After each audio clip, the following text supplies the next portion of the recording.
this felt a lot to me like a tease that maybe Darby's going to turn heel because he needs this. He needs it more than you could ever know, Rock. So you have my attention now.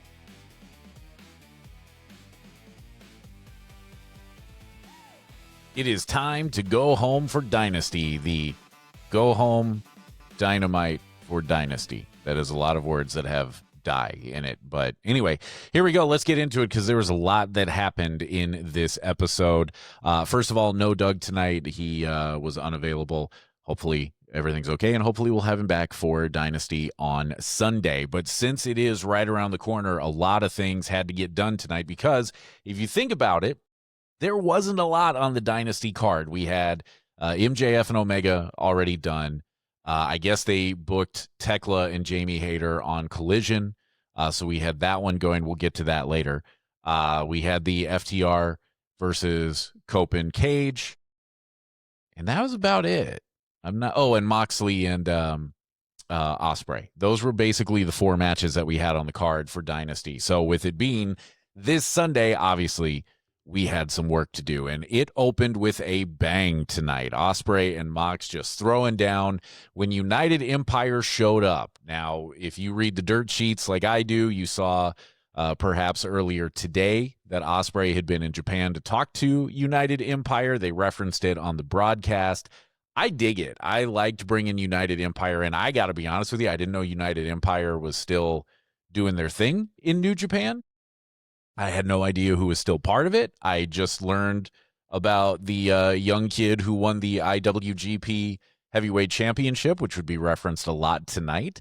But I thought United Empire looked really good here. I liked starting the show with Ospreay and Mox beating each other up. I liked them rolling up and getting out of the SUV, and the fight was on.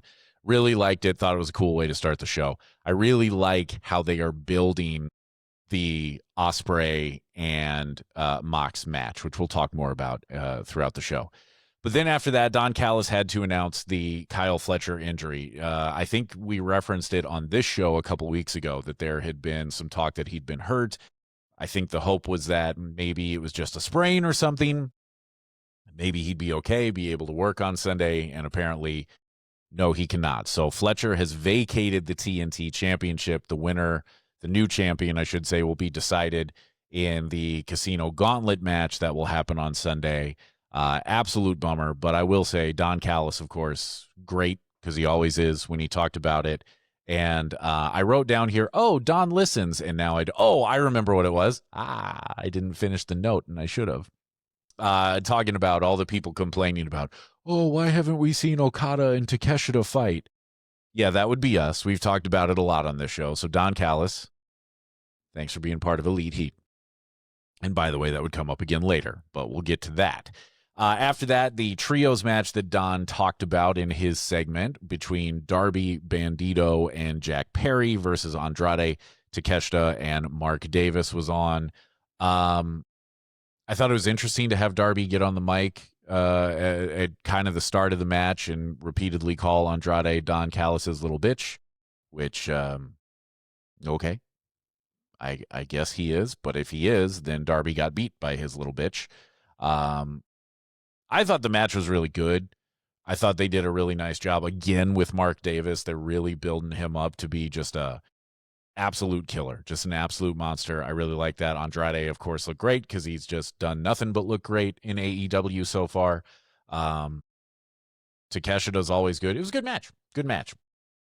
I will say this. So after the match, when the Bucks came in for the save, I think they need to start their music at the super kick party yell and get into it, because with it doing the kind of build, I felt like the live crowd didn't fully realize that they had hit the music. And that's kind of a thing with AEW sometimes, where they start at the beginning of the song, and sometimes I think you just got to start it at wherever it really kicks in to really pop the crowd. But other than that, the Bucks looked great in the run-in. I talked about this, I think, last week, maybe a couple weeks ago, whenever the last time they were on the show was. I really like this version of them. I like that they seem to be taking things seriously. I think it's a nice new layer for their characters. So I liked the run-in. I I'm blanking. Did they make a match against the Bucks for Dynasty? Don Callis kept talking about he was working on it, but I don't know if they're going to be part of the Dynasty card or not. I'm guessing they will be somehow, but I guess that wasn't clear. I will say this. I thought it was funny that Archer took forever to break them up. They had kind of the wrong camera angle on that one, but whatever. That's nitpicky for an otherwise good match, and I thought good post-match action there. And then they did something that I think is pretty different. I'm not sure I've seen this on a wrestling show, or if I have, it's been a long time, long enough that I don't remember. Doc Sampson did a little backstage interview with Lexi talking about, Kenny's fine. He's cleared. I cleared him. The surgeon cleared him. He's in great shape. He's good. And kind of chastising Max, going, oh, he's just trying to get in his head. I don't really like that. I thought it was pretty good. Surprisingly good little segment there. And I thought it was a creative use of their actual doctor. If you don't know, Doc Sampson is their actual ringside doctor. Then we moved to the TBS title match between a returning Queen Aminata and Willow. And I thought this was really good. I thought Queen Aminata looked really good coming back off the injury. I would dare say worked a little bit heelish, just a little. And I know that was probably to contrast.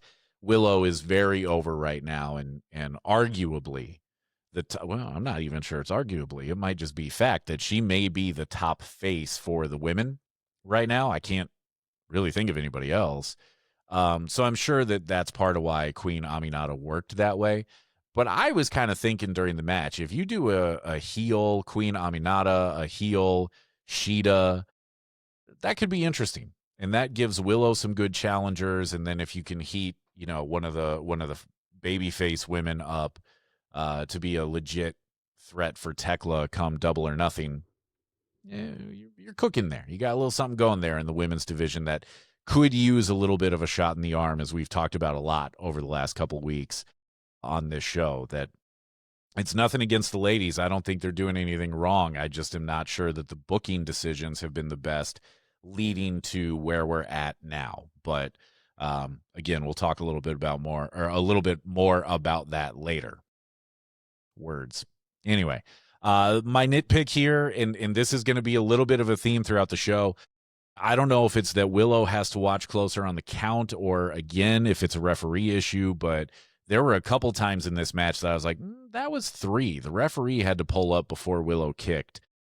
It felt like timing was a little bit off a couple of times tonight with the referees, which is something we've talked about before. I haven't talked about it for maybe a month or two on this show, but it reared its head again tonight. And it felt to me like they were working on a kind of skeleton crew with both broadcast and with the referees. I didn't see the normal mix of referees that I feel like we usually do. Maybe I just wasn't paying that close of attention. I don't know, but maybe that played a factor. Maybe it didn't.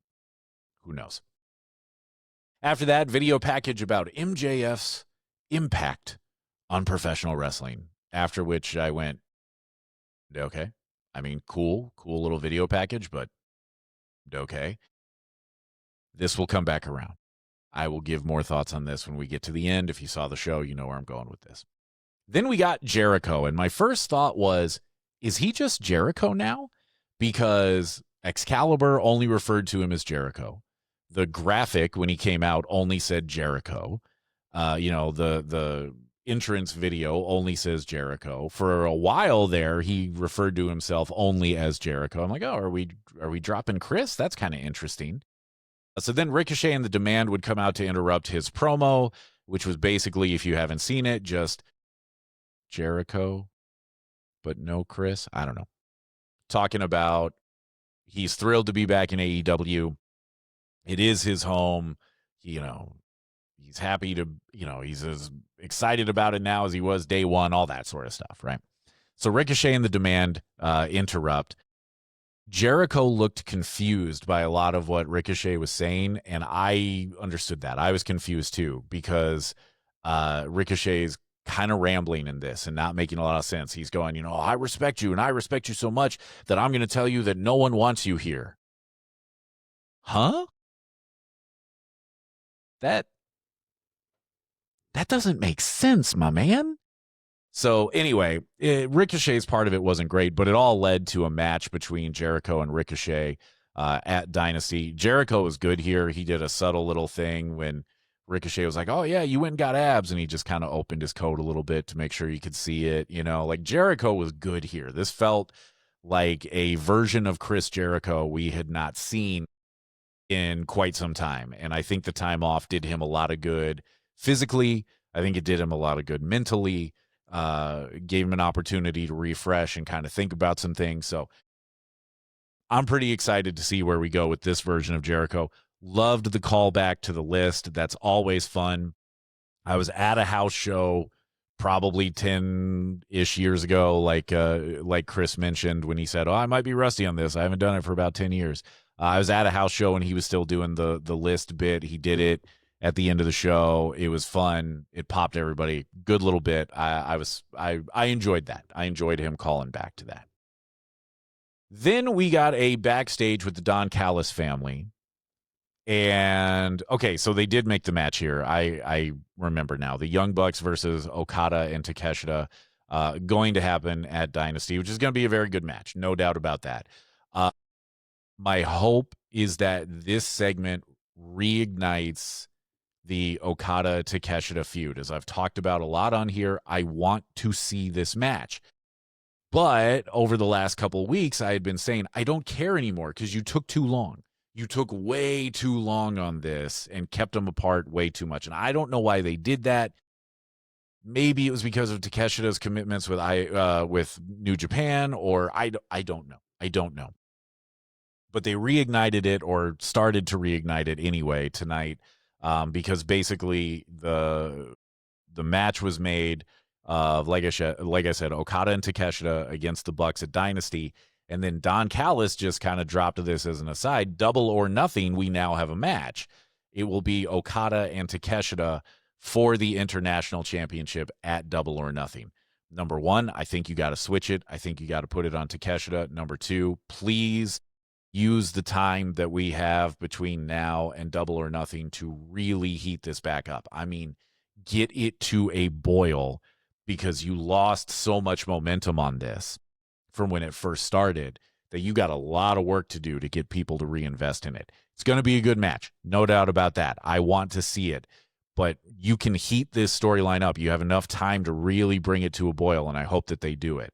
And I know they're capable of it because they're doing a great job, like I mentioned before, of building Ospreay and Moxley for Dynasty. I love how they've been building this match.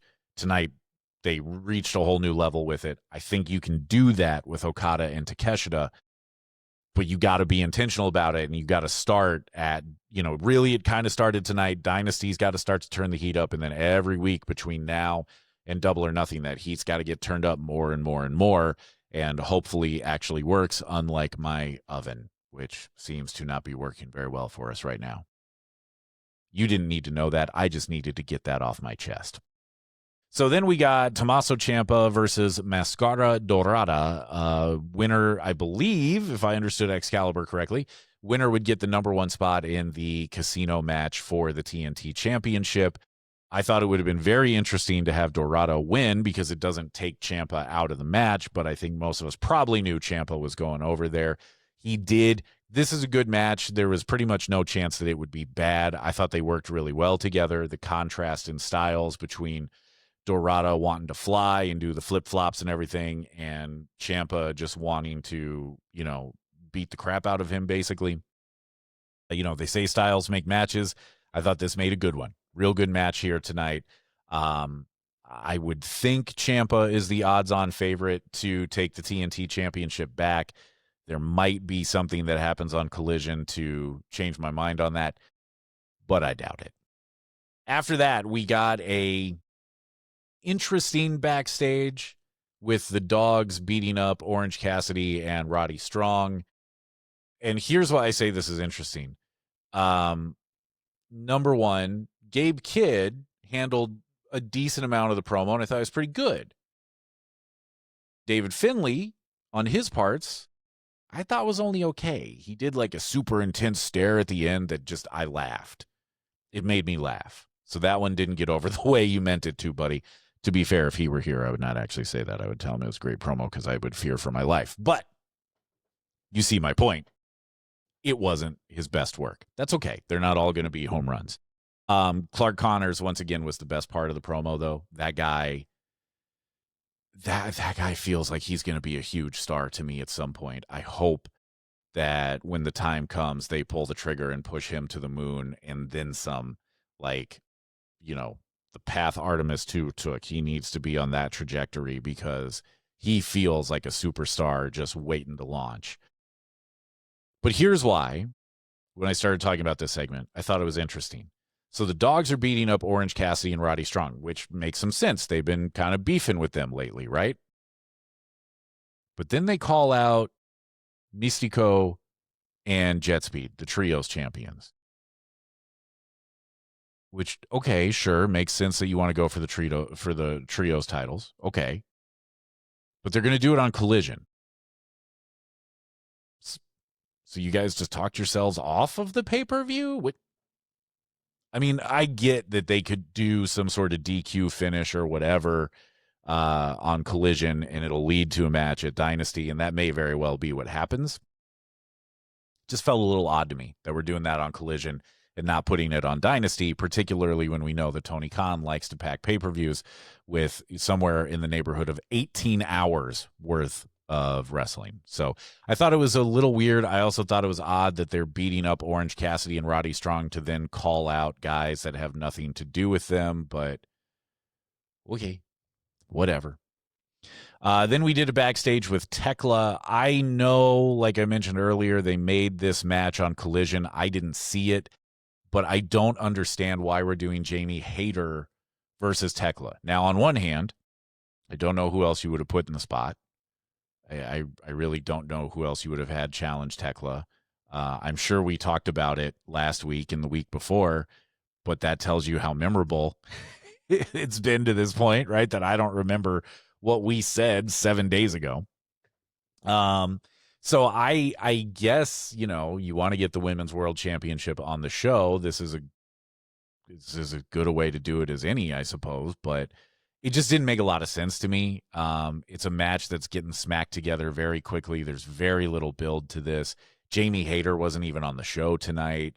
You get the Thekla promo, by the way, here. Let me just talk about the segment that did air. Was pretty good. You know, she's leaning into the, like, she's weird and unhinged kind of thing. I thought her threatening to take Lexi to a steakhouse for a nice steak dinner and then take her to a strip club and then break all her fingers was weirdly entertaining. I just don't understand why all of a sudden Jamie Hayter jumps to the front of the line. They did a half-decent job of justifying it tonight with the promo. This just feels to me like a match that got slapped together because they went, oh, we need to get the Women's World Championship on the pay-per-view and we don't have anybody. Jamie, you're up. Okay. I feel like it derails the momentum that they've been working on with the Brawling Birds, why they are not challenging for the tag championships, which, by the way, I don't think the women's tag titles are going to be on the pay-per-view at this point. But why the Brawling Birds aren't in that hunt, I don't know. I don't get it. The women's division remains very muddy and very messy. Hopefully, they're going to start to sort this out. My hope is that at Dynasty, we get the Mercedes return, because they need her real bad right now. Real bad.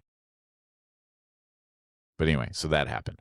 Then we got an in-ring Cope and Christian promo this time. So again, further proof that somebody anyway is listening to this show. I think it's Tony Khan. After we pointed out last week, why do you not have Cope and Christian go be in front of the live crowd when you're in their home country of Canada? So they had them in the ring. This time, nice pop. Christian remains incredible. He's doing the best work of his career here. I said that last week. I think I've been saying it a couple of weeks in a row. He's just crushing it. He was great tonight. I thought they did a great job calling back to the RPG Vice segment that we talked about last week, where where Cope and Christian decided, oh, they're in our way, and brained RPG Vice with the chairs. Nice callback spot here, getting RPG Vice involved. The spot with Trent basically drop kicking the chair into Cope's face looked brutal. I mean, it looked really good. They did a great job there. Stoke was funny. His spear was not terrible. Pretty impressive. Look, it's your standard. Okay, the heels got to get one up on the faces before we go to the pay-per-view. I have no problem with it. It's going to be a good match. I'm on board. At this point, I'm like, let's just get to Sunday. I'm ready to see those 4 dudes throw down. So then we got a Darby backstage promo. And I found this one interesting on a couple different levels. Number one, it started off with me kind of being like, okay, it's Darby being intense and talking about the world title, which I don't think any of us think he's going to win. And, in my head, I'm going, it's fine. And then he kind of ratcheted it up. And I thought it was very clever for him to say, what's it all been for? All the fire and the glass and getting thrown downstairs. What's it all been for if I don't get to be world champion? And I thought, well, now that's interesting. And he kept saying, I need this, basically saying to Andrade, the winner of that match gets the first title shot, right? I need this. And he walked right up to the line of, I need this, Rock. I need to, how did it go? I need to beat you, Rock. I need to beat you more than you could ever know, or whatever was Austin said in the build to WrestleMania 17, which is one of my favorite promos, one of my favorite builds to a match ever. I thought they did such an incredible job building Rock Austin at 17, where we should have seen that turn coming, and we didn't, or at least I didn't. I thought it was brilliant. So number one, whenever somebody says in a promo, I need this more than anything, I immediately go back to those WrestleMania 17 promos. But this felt a lot to me like a tease that maybe Darby's going to turn heel because he needs this. He needs it more than you could ever know, Rock. So you have my attention now, which if you've been listening to this show consistently, Darby has not had my attention very much anyway, for a while now. So, okay. I'm a little intrigued. A heel Darby Allin could be very interesting. So then we got our main event, which was made earlier in the show coming out of the Brawl. United Empire versus the Death Riders. They called it, I believe, Chaos in Canada. There were no rules here, which is fine. That's exactly what this match should have been. It was wild. It was fun. It was my match of the night. I thought this was really good. They showcased United Empire so well here, which, number one, I think did a great job of introducing these guys to an American audience because, like I said before, I didn't know who any of them are. I don't know any of their names, but boy, they looked good. The dude with the face tattoo looked awesome. I was really impressed by him. The little guy who's the junior heavyweight did some cool stuff. The guy that's the 23-year-old IWGP champion looked really good. This was great, and it's a nice way to introduce United Empire to us. 2-ish months before Forbidden Door. I think that's going to be in June, which would make a lot of sense because the G1, or at least some of the G1, is going to happen here in the U.S. in July. It makes some sense there if they put it late June. So it's a nice little kind of preview, I would think, for Forbidden Door. I would imagine United Empire is going to be involved again somehow when we get to Forbidden Door. So this is a good way to introduce them, and they looked great. But you remember earlier when I said there were some referee issues. They go for a double pin where Ospreay and the IWGP champ have Mox and Garcia pinned. And anybody who's watched a lot of wrestling, like we all have, knows that usually when you've got the double pin, the referee counts with both hands. You count both pins. He didn't tonight. He only counted the Ospreay Mox pin, which was a good thing, I suppose, because Mox kicked in time. Garcia did not. He kicked late, and probably that should have been a 3 count that ended the match. So that was another one of there were several issues where the referees had to pull up even though somebody hadn't kicked out. We've talked about this before on the show. That pulls me out of, I'm suspending my disbelief here, right? Like that's a huge part of wrestling. Is we're going to go with you. We know, wink, wink. We know, but we're going to go with you, right? When that stuff happens, it pulls me out of it. And it is something that I think AEW legitimately has to address. You've got a handful of referees that I think are really good. I think Aubrey and Paul Turner are really, really good. I believe Stefan Smith, I think that's his name. I think he's really good. Most of the time, they do a good job of doing what a referee is supposed to do. You don't notice them until you're supposed to notice them, right? But we kind of slipped back into some issues here where there probably should have been some 3 counts that didn't happen. And it's not the referee's fault if the wrestler doesn't kick out in time. It just isn't. It's something they got to talk about. It's something they gotta address. But other highlights, if you will, from the match: Garcia on a table that just would not break, and then the little dude from United Empire, I thought almost murked himself when he went for, I think that was a moon. I guess it'd be a tope con giron is what Excalibur would call it. He overshot the table. And I thought, ooh, he was going to land right on his head. He didn't, but boy, it looked like he was going to for a minute there. But really what mattered here was the end where Ospreay gets the win. He hit the hidden blade to knock Mox through a table after the match. And just like that, after tonight, Moxley versus Ospreay for the Continental Championship is the match with the most heat on the pay-per-view card. I think they eclipsed Omega and MJF. This match is now, in my mind, red hot. I cannot wait to see it. I think it's going to be a 5-star match of the night, possible match of the year candidate. I'd be stunned if it's not. They have built this so well and ratcheted this up week by week so well that I am now fully invested in it. Let's do it. Great job to everybody involved in that one. So the main event ends. Into the show, right? I certainly thought it was. Nope. Now we get a video talking about Kenny Omega's impact on the wrestling business, which again made me go, okay, why are we doing this? Why the show's over time? We're past the top of the hour. Why are we doing this? Why are we doing it after the main event? That doesn't make any sense to me. And I did have the thought of they've been doing a lot of things, both on TV, but especially on social media, to basically introduce people to the AEW roster, which makes me think that they have gotten a hold of some sort of data behind the scenes that says they have a bunch of new viewers, and the new viewers they're somehow getting feedback from the new people in the audience going, I don't know who these people are, but I want to know. Please tell me who they are, which makes a lot of sense, right? There's some names that if you're a wrestling fan, you've been a fan for a long time, you're going to know. You know Jericho, you might know Omega. Obviously, you know Cage and Cope. You know, you probably know FTR, depending how much attention you've been paying over the last, 10, 15 years, whatever. I guess 10 years. But they may have picked up some people who were lapsed fans who've been hearing about it and are checking it out and don't know who a lot of these guys are. I'm kind of wondering if they're starting to get more people coming over from WWE. I don't know. But that's what it feels like to me, of that they got a hold of something, some sort of research data, whatever, that says they need to introduce their wrestlers to the audience. And I think that that's a big part of what those video packages were tonight. So with that in mind, I went, okay, fine, that makes some sense.